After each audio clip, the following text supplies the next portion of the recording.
Hello everyone, welcome back to the tutorials again. So today we are going to study about design of concrete structures 2.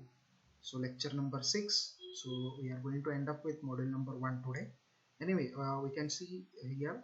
So we'll discuss briefly about the previous session first, then we will move to today's session. So today's session will be very important and concluding session. So if you are able to understand today's session, you will be able to understand the entire module itself. So you can see in previous session we have discussed about this problem. In this problem, determine the reinforcement required for a ring beam is given, asked. So B means breadth of the beam is 400 mm, they have given, depth is 650 mm, effective depth, and total depth is 700 mm, which they have given. So factored moment they have given as 200 kilonewton meter. Factored torsion they have given as 50 kilonewton meter, and factored shear they have given as 100 kilonewton. So use M20 grade of concrete and Fe415 steel they have said. So we'll move further. You can see. So first step is check for depth.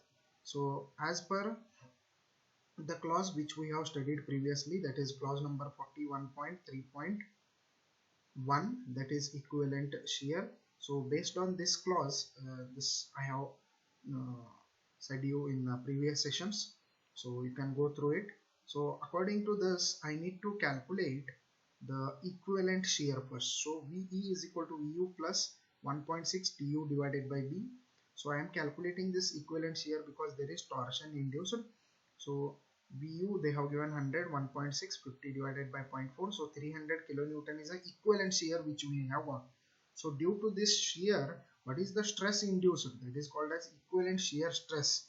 I need to calculate. So that is tau VE is equal to VE divided by BD. So I have calculated it as a 1.154 kilonewton meter square. So from table number 20, I have calculated tau C max, and what I have found is equivalent shear stress is less than tau C max, hence depth is sufficient. Okay, specifically in today's session, I would like to tell you about the shear reinforcement. That is, what is this tau C, what is this tau V, what is this tau VE, and what is this tau C max we are going to study in today's session. Okay, just it will be clarification session for you.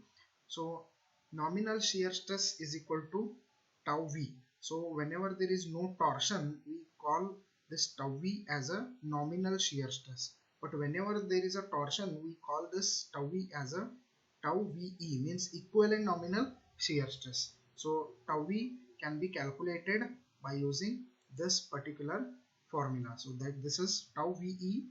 Here I am calling tau V as a tau VE because there is a torsion which is induced, that is TU.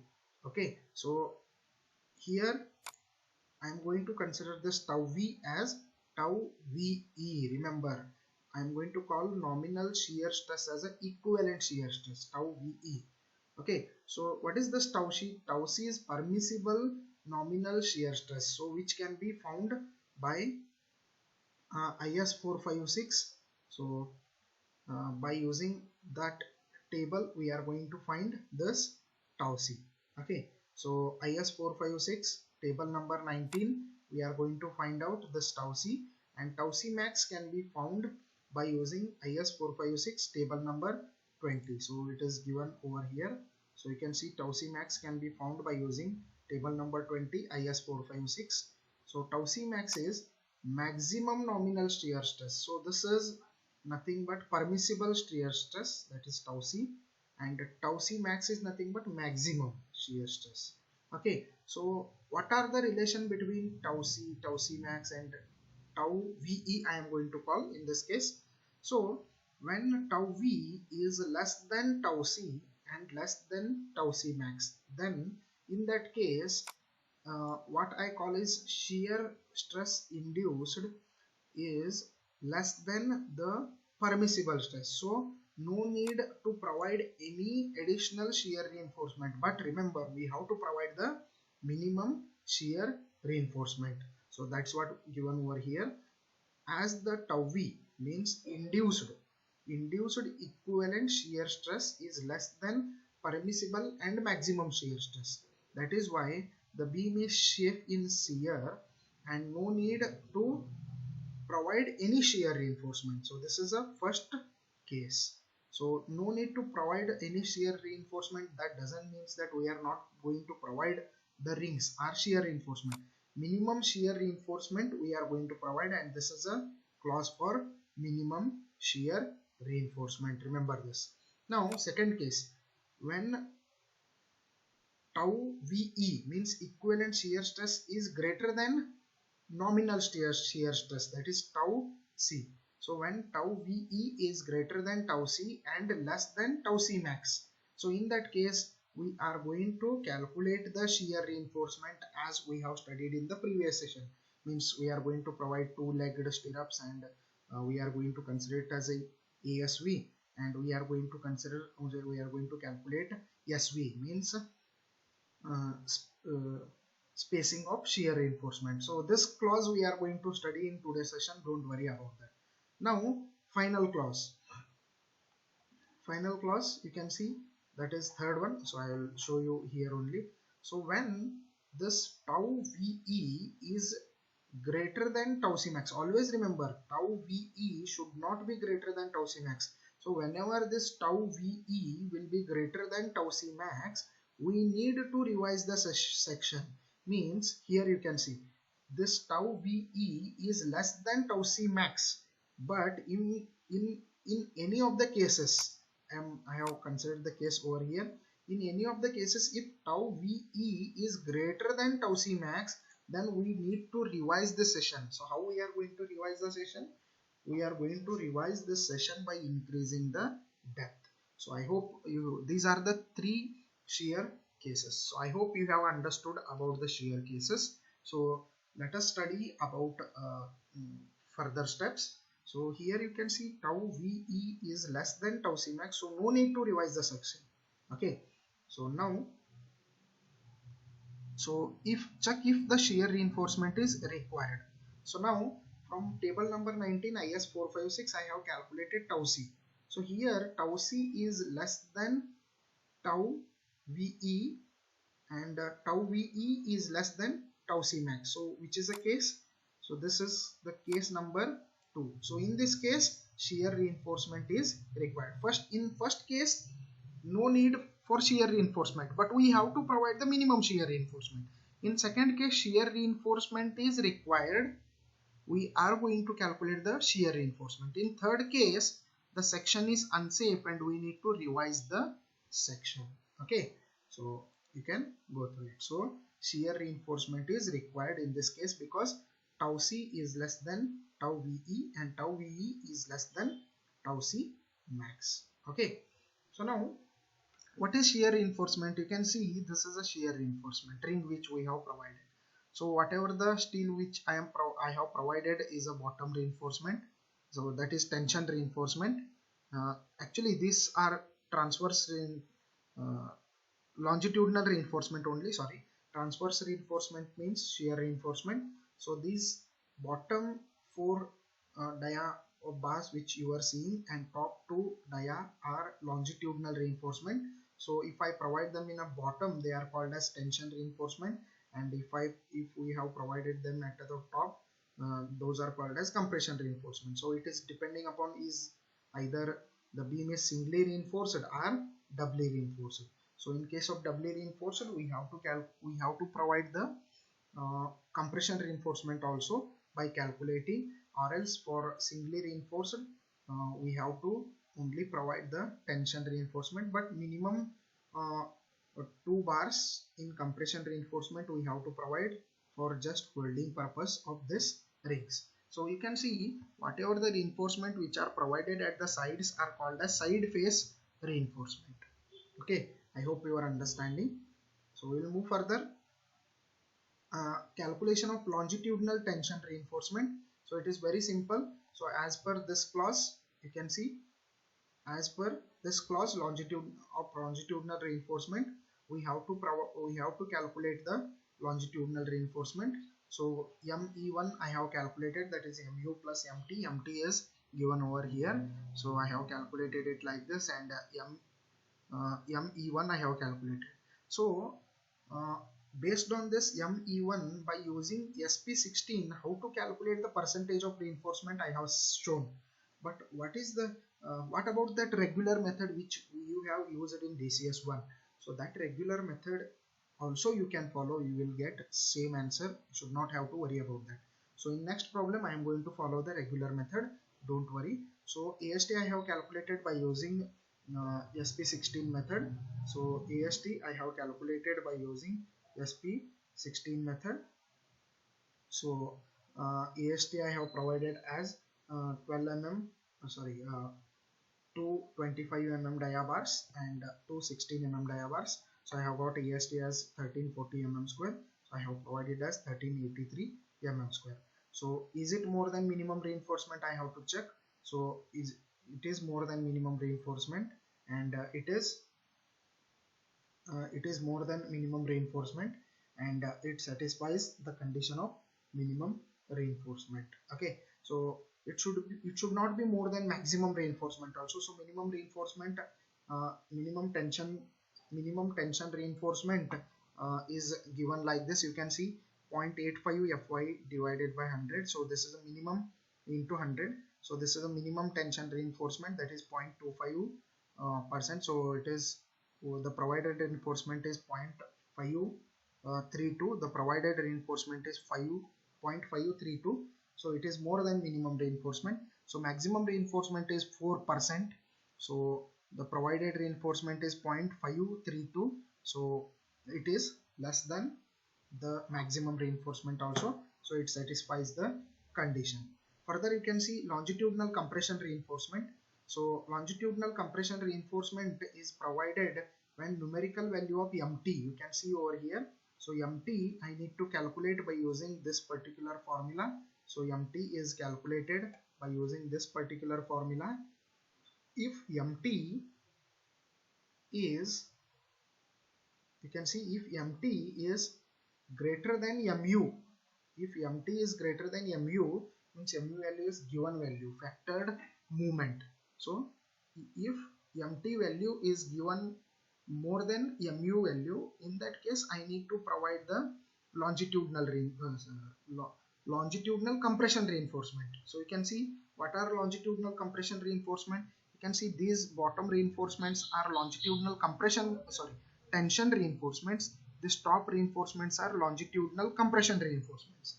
Okay, so longitudinal compression reinforcement is provided when the numerical value of MT is greater than MU, but in this case MT is less than MU. So I am going to provide only two minimum dia bars just for holding of this ring purpose. Okay, or else I could have calculated the compression reinforcement and I could have provided it.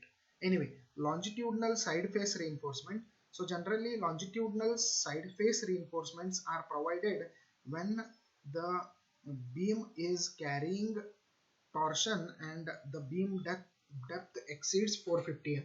Here in this case beam depth is 650 mm. So we must have to provide the side face reinforcement. So side face reinforcement is provided as 1% of 0.1% of cross sectional area. So if I calculate 0.1% of cross sectional area, it is 157 mm square. It is going to come around 157 mm square. So after that you can see what I have it comes around 120 mm square. So 0.1% of cross sectional area, so 120 mm square. So I have provided two 10 mm dia bars. So here you can see two 10 mm dia bars we have provided. So there is no need of calculating that. So just provide it and check for is it satisfying this particular criteria. So the area is 157 mm square. It is more than 120 mm square. So hence it is okay. Next, calculation of shear reinforcement. So we are calculating shear reinforcement because it comes under, you can see, tau c is less than tau ve and tau ve is less than tau c max. So it is case number 2. That's why we are calculating, or else if it is case number 1, we could have provided minimum reinforcement. Okay, so how to calculate it? First calculate d1 and b1. d1 and b1 calculation is very simple. You can go through the figure given. So you can go through this figure. So d1 and b1 calculation you are going to get. So after calculating that, let us think that we are going to provide two-legged 10 mm dia stirrups. So area will be 157 mm square, that is 2 into pi into d square divided by 4, where d is 10. So 2 I am multiplying because two-legged we are providing. We can provide four-legged also if not sufficient. So in that case we have to multiply it with 4. So after that we have got this as a ASV. So I am going to substitute ASV here. So this is the formula from IS 456. You can go through it. So ASV here I can substitute, and after substituting all the datas, I need to calculate SV, that is spacing of reinforcement. So SV I have calculated as 166.77. So provide SV I have got it as 166.77. So SV is minimum of three datas. So what are those datas? SV should be minimum 300 mm or 0.75 times D or whatever the obtained. So 300 mm obtained is less than 300 mm. So 0.75 D means 0.75 into 650. It also comes around 400 mm. So the minimum of these three is 166 mm square. So provide two-legged 10 mm dia stirrups at 160 mm center to center. I am rounding off. So this is about the shear reinforcement. Okay, I hope it is very much clear for you now. Okay, anyway, we will move further. These are the clauses which just I have mentioned before moving to the next problem. So in which table you are going to get which data. So if equivalent nominal shear stress does not exceed tau c given in table number 19, minimum shear reinforcement shall be provided. That is case number 1 which we have discussed. Further you can see if tau v exceeds tau c given in table number 19, both longitudinal and transverse reinforcement shall be provided according to 41.4 clause. So that is case number 2 which we have studied. Case number 3 we have to revise the section. Okay, anyway we will move further. So just these are the clauses which we have I have mentioned for longitudinal reinforcement. So this is just for longitudinal compression reinforcement when the numerical value of MT exceeds MU given. So MT exceeds MU given, we need to calculate the shear longitudinal compression reinforcement for ME2, that is MT minus MU. MT minus MU when the case MT exceeds MU. So for ME2 we need to calculate the shear longitudinal compression reinforcement. In that case also we need to calculate longitudinal tension reinforcement also, that is for ME1. So ME1 is given over here. Okay, so this is for longitudinal tension reinforcement. ME2 is for longitudinal compression reinforcement. So both are longitudinal. There are two types of reinforcement, actually three types of reinforcement we are coming up across. One is transverse or shear reinforcement, that is nothing but I will show you here. Transverse or shear reinforcement, those are nothing but these are the rings which we provide. Longitudinal reinforcement, in that two types, one is longitudinal tensional reinforcement, longitudinal compression reinforcement, and third one is side face reinforcement. Okay, so this is a clause which we have studied. So for transverse reinforcement 41.4.3, so this is the formula which we need to adopt, which we have adopted previously and calculated the transverse reinforcement. We can go through previous problem also. Okay, so side face reinforcement, that is at least 0.1% of web area we are going to provide.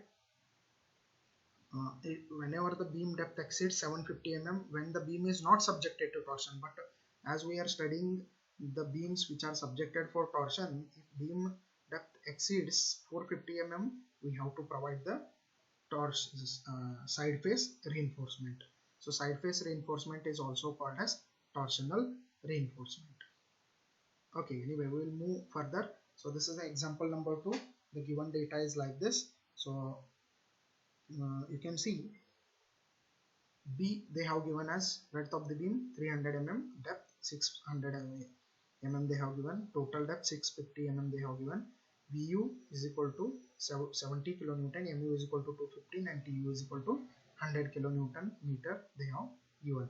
So M30 grade they have said and Fe415 steel they have said. So remember, we are not going to use SP16 code for this, we are just going to calculate by normal way. So you can see first just we are going to check it for a depth.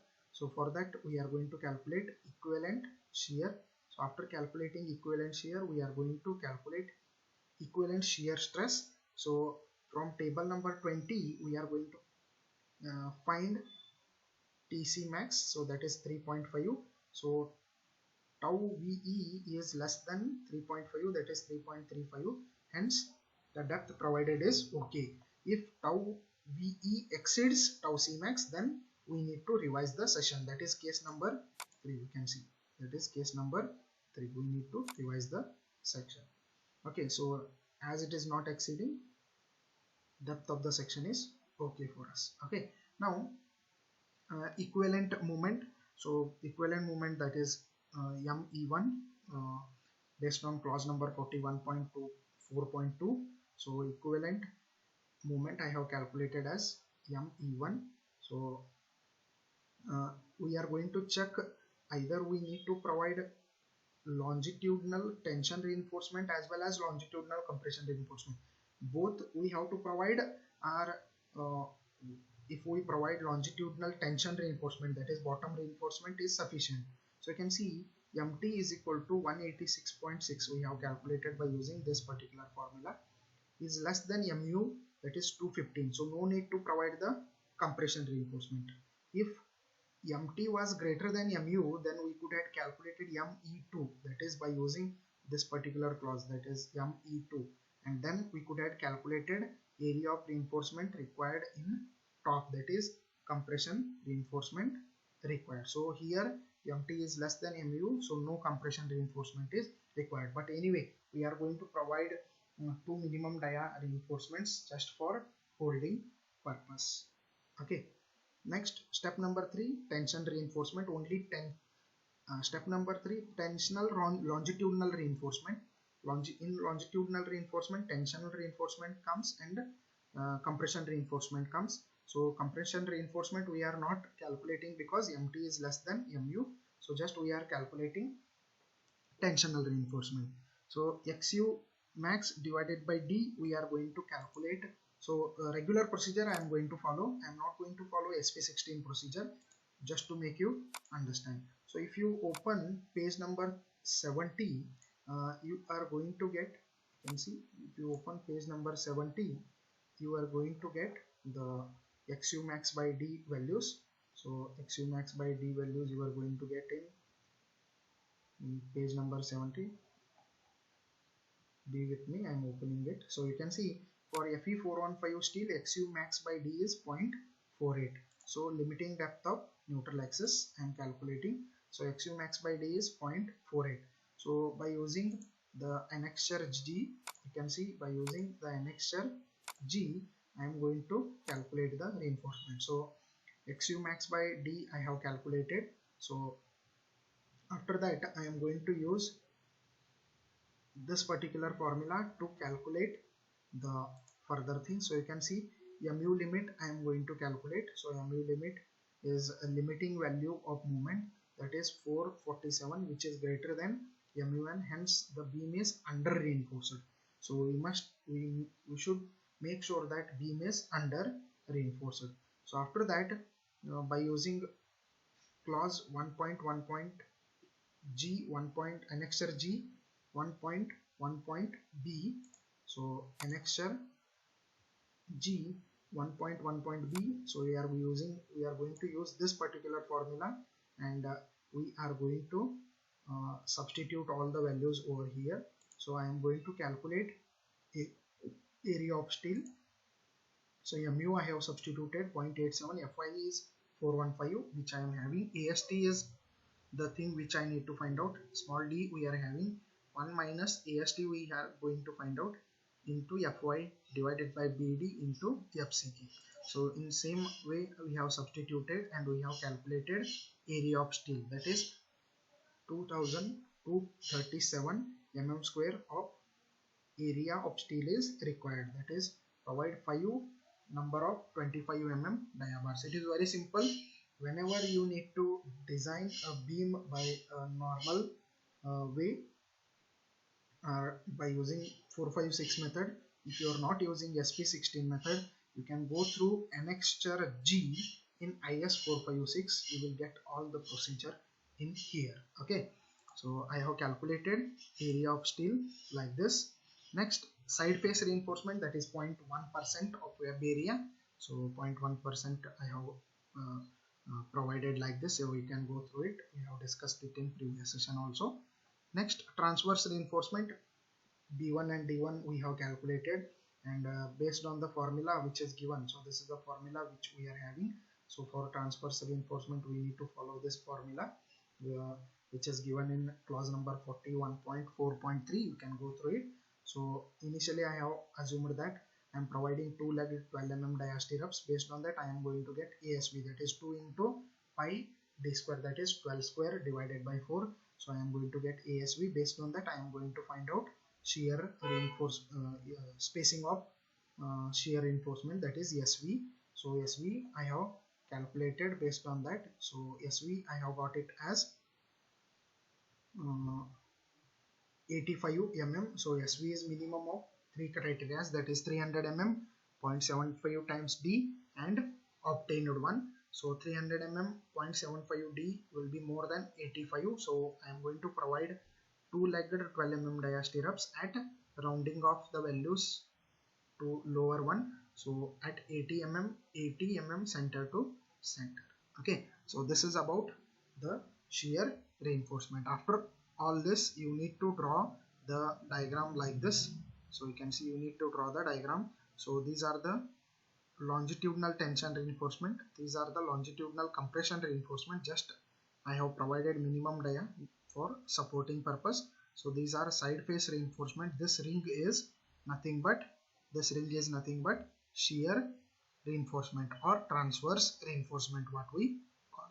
Okay, hope you are understood very much clearly about all these problems. So I try to make it much clear in this particular session, so we can go through this session.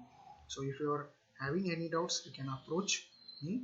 Okay, so we'll start with module number 2 in next session. Thank you.